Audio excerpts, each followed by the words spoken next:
আজি শিৱৰাত্ৰি পূজাৰ শুভেচ্ছা জনালোঁ অসমবাসী ৰাইজক।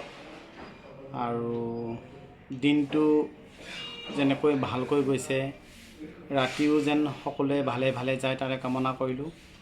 আৰু উঠি অহা নৱপ্ৰজন্মক কৈছোঁ, ভাং নিচাজাতীয় বস্তু যেন আজি বহুত নাখায়, তাৰ বাবে কাটৰ অনুৰোধ জনাইছোঁ। আৰু খালেও মন্দিৰৰ চৌহদতে যেন থাকে, আৰু বাহিৰত ওলাই যেন বাইক বহুত স্পীডত নচলায়, আৰু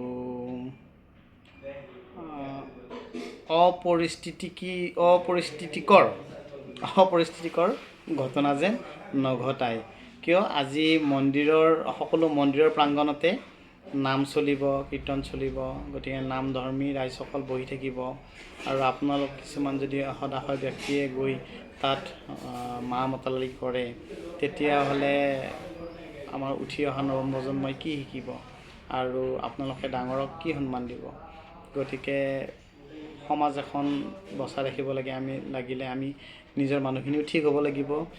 গতিকে সকলোৱে যেন ভালে ভালে আজি আমাৰ শিৱৰাত্ৰি উদযাপন কৰে, তাৰে কামনা কৰিলোঁ। আৰু